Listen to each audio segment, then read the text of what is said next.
Kita senantiasa dipegang teguh oleh Tuhan. Kita pasti aman di tangan Tuhan kita, Yesus Kristus. Mari kita berdoa. Tuhan Yesus, inilah saat yang indah, waktu yang indah bagi kami, membiarkan diri diisi oleh kebenaran firman Tuhan. Tuhan mencerahkan hati kami, pikiran kami, supaya kami berpegang teguh kepada firman-Mu, melaksanakan titah-titah-Mu, perintah dan petunjuk-Mu, dengan tertib, disiplin, dan penuh dengan ketaatan. Dan biarlah kesetiaan kami hanya bagi hormat, puji, dan kemuliaan nama-Mu. Roh Kudus memimpin kami dalam pemberitaan firman ini, sehingga kami semua menjadi terang benderang di dalam kasih-Mu. Dalam nama Yesus kami berdoa. Amin. Selamat malam. Salam. Baik untuk yang di gereja maupun yang di rumah, kami mengucapkan selamat malam dan Tuhan memberkati kita semuanya. Bapak, Ibu, dan saudaraku yang saya kasih dalam Tuhan Yesus Kristus, pada bulan ini tema kita untuk kita semua anggota gereja, saya seorang anggota gereja bertanggung jawab menjadi teladan dalam tingkah laku.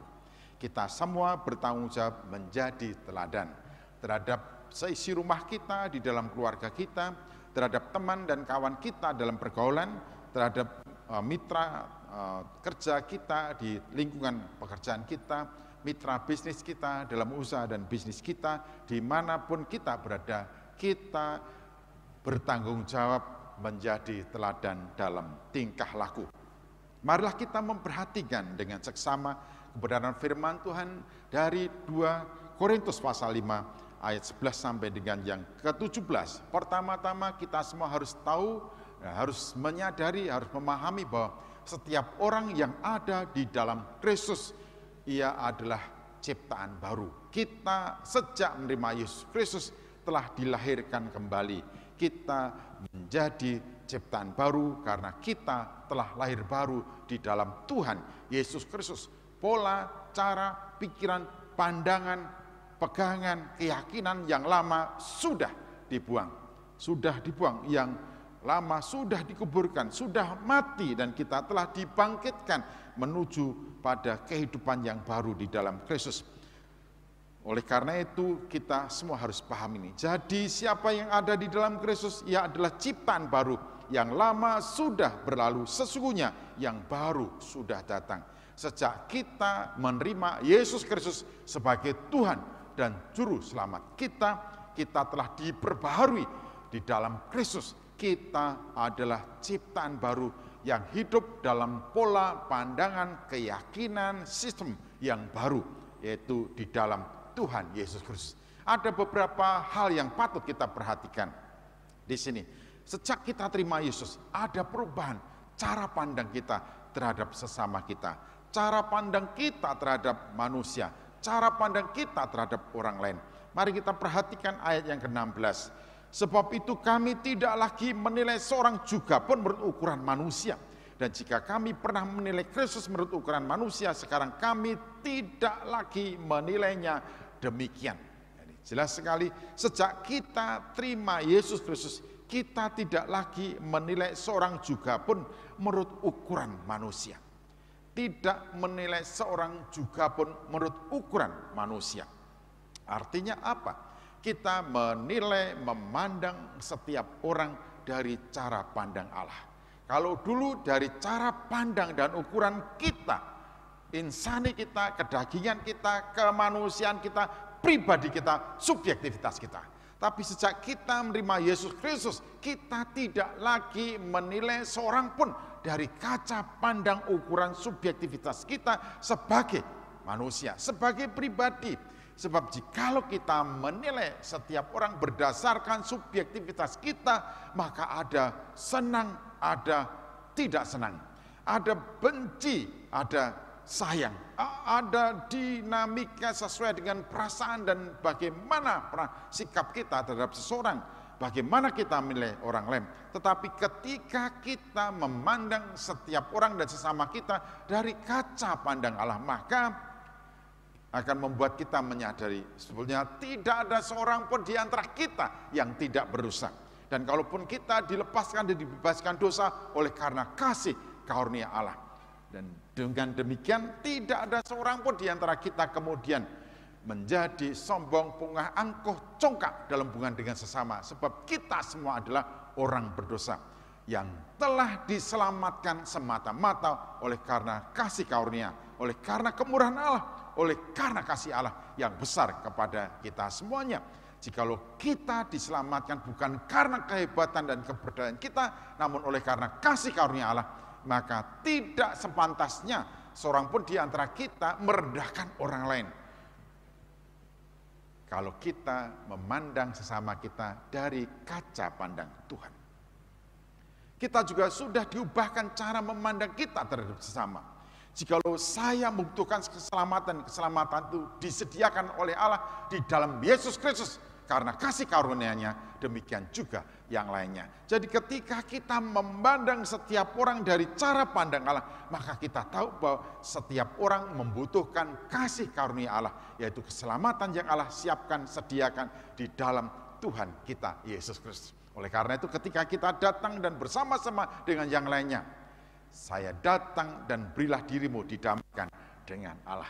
Kita datang dalam hubungan dengan sesama bagaimana supaya setiap orang beroleh kasih karunia Allah. Oleh karena itu sikap kita, hati kita, pikiran kita, pandangan kita menyatu dengan Allah. Kerinduan setiap orang untuk diselamatkan itulah hati Allah. Demikian juga yang kita miliki terhadap sesama kita.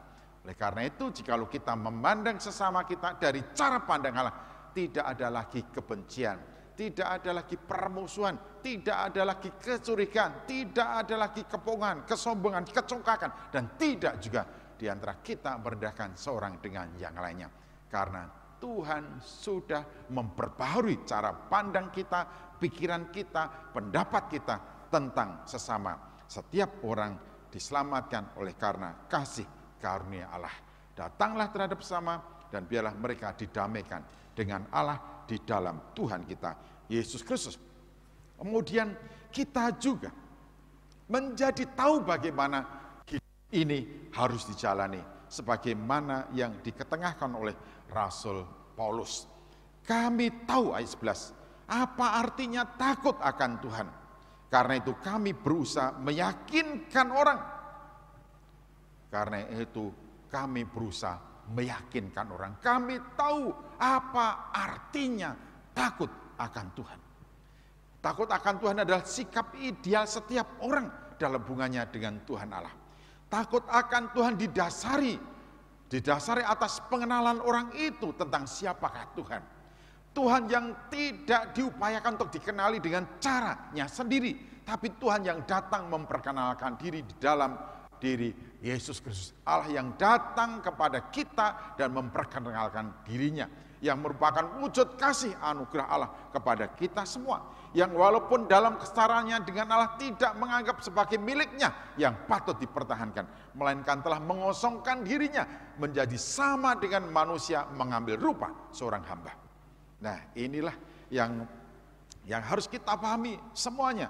Jadi sikap takut akan Tuhan didasarkan atas pengenalan kita akan Kristus, pengenalan kita akan Allah, pengenalan kita akan kasih karunia Allah yang begitu besar, sehingga sikap takut akan Tuhan itu dinyatakan, ditunjukkan oleh seseorang dengan sembah baktinya kepada Tuhan, ketaatan dan keberdudukannya kepada Tuhan, kesediaan untuk melayani Tuhan, kesediaan untuk mendedikasikan dan memberikan hidupnya bagi hormat, puji, dan kemuliaan nama Tuhan. Dalam segala situasi kondisi hidup, kita tahu apa yang semestinya kita lakukan. Oleh karena itu Paulus memberitahukan kepada kita, sejak aku menerima Yesus Kristus Tuhan dan Juru Selamat, saya tahu bagaimana sesungguhnya hidup takut akan Tuhan itu. Demikian pula hendaknya kita semua. Sejak kita terima Yesus, kita telah masuk dalam tatanan pola hidup baru di dalam Kristus, yaitu hidup takut akan Tuhan. Hidup takut akan Tuhan. Lalu citra yang dipancarkan dari praktek kehidupan takut akan Tuhan itu semacam apa? Mari kita perhatikan ayat 13. Sebab jika kami tidak menguasai diri, hal itu adalah dalam pelayanan Allah. Dan jika kami menguasai diri, hal itu adalah untuk kepentingan kamu. Ada dua hal penting di sini. Kalau saya tidak menguasai diri, itu dalam hal saya melayani Tuhan. Artinya apa?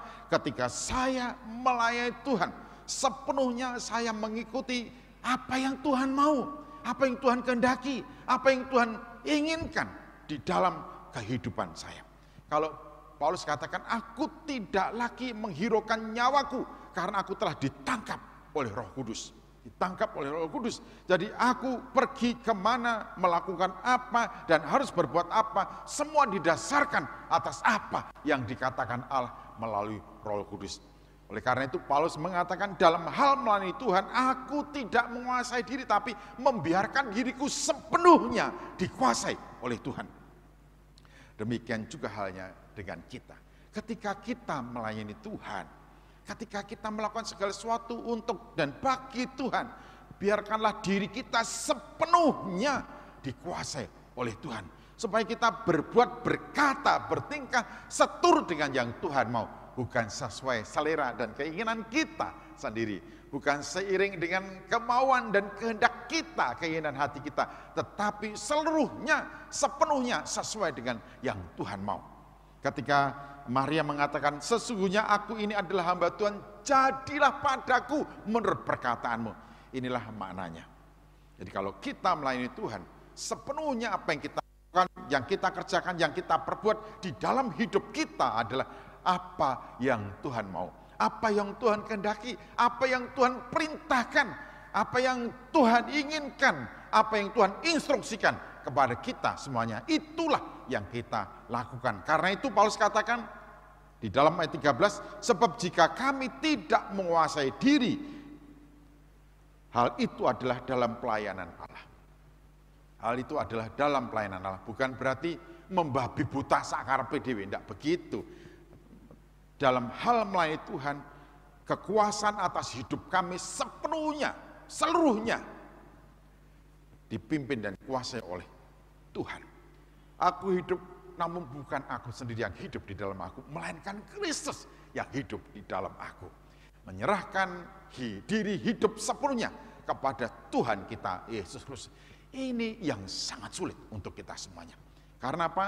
Acap kali atau bahkan sering kali ketika kita hendak maju untuk melakukan apa yang Tuhan mau untuk kita kerjakan dalam pelayanan, bukan yang Tuhan mau untuk kita kerjakan, tapi apa yang saya senang, apa yang saya suka, apa yang saya inginkan, apa yang saya kehendaki, apa yang saya rencanakan. Sehingga seringkali kita menjadi kecewa untuk apa yang kita kerjakan, karena ternyata respon, penilaian, sikap dari orang lain tidak seperti yang saya harapkan.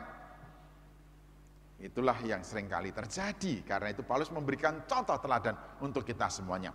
Kalau kita ingin menjadi teladan dalam tingkah laku pelayanan kita kepada Tuhan, maka berilah dirimu sepenuhnya dipimpin dan dikuasai oleh Tuhan ketika kita melayani Tuhan kita, Yesus Kristus. Kalau sudah demikian, tidak ada lagi ketakutan, tidak ada lagi kecemasan, tidak ada lagi kekhawatiran, tidak ada lagi kebimbangan. Yang ada adalah ucapan syukur. Karena Tuhan memberi kepercayaan saya untuk mengerjakan tugas pelayanan yang Tuhan percayakan kepada kita. Ini adalah anugerah dan kita membiarkan diri sepenuhnya dipimpin dan dikuasai oleh Tuhan. Nah, berkatnya luar biasa. Ketika Maria mendeklarasikan komitmen hidupnya sebagai abdi Tuhan, sesungguhnya aku ini adalah hambamu, jadilah padaku menurut perkataanmu. Maka berkatnya, sesungguhnya segala berkat-berkat yang Tuhan katakan untukmu, tidak ada sesuatu pun yang tidak terjadi. Bapak Ibu bisa membaca dari Alkitab, dari Kejadian sampai Wahyu. Di sana begitu banyak janji Tuhan untuk kita. Maka segala sesuatu yang Tuhan janjikan pada kita, berkat-berkatnya dan pemeliharanya dan apapun itu yang dari Tuhan, tidak ada yang tidak akan terjadi pada kita jikalau kita sesungguhnya aku adalah hamba Tuhan, jadilah padaku menurut perkataan. Jadilah padaku menurut perkataan. Bapak, Ibu, dan saudaraku yang saya kasih dalam Tuhan Yesus Kristus, itulah maknanya mengapa Paulus mengatakan, jikalau kami tidak menguasai diri, hal itu adalah dalam pelayanan Allah. Kemudian yang kedua, dan jika kami menguasai diri, hal itu adalah untuk kepentingan kamu. Dan jikalau kami menguasai diri, hal itu adalah untuk kepentingan kamu. Mengapa? Karena ketika kita melayani Tuhan, kita mempertanggungjawabkan apa yang kita lakukan di hadapan Tuhan, tetapi juga sekaligus kita memberi contoh kepada yang lainnya. Oleh karena itu dalam setiap kali kita mengerjakan tugas pelayanan, kita mengupayakan sedemikian pula untuk menguasai diri agar perkataan kita tepat, enak didengar, sedap didengar, menjadi motivasi dan semangat bagi orang lain. Kita menguasai diri agar perbuatan kita dapat menjadi contoh bagi yang lainnya. Kita menguasai diri supaya pekerjaan kita ini merupakan pekerjaan yang menghasilkan, yang mendatangkan sukacita bagi orang lain. Menguasai diri supaya kita tidak kedapatan celah dan cacat di mata orang lain. Sehingga kita patut jadi contoh bagi yang lainnya. Tidak menguasai diri sepenuhnya dalam pelayanan Tuhan, oleh karena kita dikuasai sepenuhnya oleh Tuhan, dipimpin dan dikuasai oleh Tuhan, supaya apa yang kita lakukan, kerjakan semua semata keinginan dan kehendak Tuhan, seturut dengan perintahnya. Kita menguasai diri agar kita pantas, cocok, tepat, jikalau kita dijadikan pattern, teladan, patokan bagi orang dalam tingkah laku kita, dalam perkataan kita, dalam pekerjaan kita. Ini sungguh-sungguh luar biasa apa yang dikatakan oleh Rasul Paulus kepada kita. Mengapa? Sebab sejak kita terima Yesus, hidup kita bukan lagi milik kita, tetapi kita telah mati bersama-sama dengan Kristus supaya kita hidup bagi Tuhan. Supaya kita hidup bagi Tuhan. Nah, ini satu pelajaran yang sangat bernilai untuk kita semua yang diungkapkan oleh Paulus kepada jemaat di Korintus dan juga kepada sidang jemaat Gereja Baptis Indonesia Setia Bakti. Kalau kami menguasai diri, itu untuk kepentingan kamu. Bagaimana dengan kita sekarang? Apakah kita sudah diubahkan oleh Tuhan cara pandang kita terhadap sesama? Sehingga ada empati, ada kepedulian, ada belas kasihan terhadap sesama. Apapun yang diperbuat dan dilakukan oleh sesama selalu mendorong kita untuk berpikir dan bertanya apa yang bisa kita lakukan untuk sesama kita, bagi kebahagiaannya, bagi kesenangannya, bagi sukacitanya, bagi pertumbuhannya, bagi perkembangannya. Dan kita juga harus memahami hal itu. Jikalau ada seseorang mengatakan ini dan itu dan sangat keras, bukan karena ia benci kepada kita, tetapi sesungguhnya untuk mengingatkan kita bagaimana supaya kita berhenti dari sesuatu yang membuat kita stagnan, supaya kita memandang ke depan, hingga hidup kita semakin maju di dalam Tuhan kita, Yesus Kristus. Bapak, Ibu, dan saudaraku yang saya kasih dalam Tuhan Yesus Kristus, barang siapa ada di dalam Kristus, ia adalah ciptaan baru. Yang lama sudah berlalu, sesungguhnya yang baru sudah datang. Kita diperbarui dalam cara pandang kita terhadap sesama, kita diperbarui dalam sikap kita terhadap Tuhan, kita diperbarui dalam tingkah laku pelayanan kita, dan juga perbuatan kita di hadapan orang lain. Sehingga kita menjadi sosok pribadi yang diperkenan oleh Allah, dan juga dikasih sesama kita. Mari kita berdoa.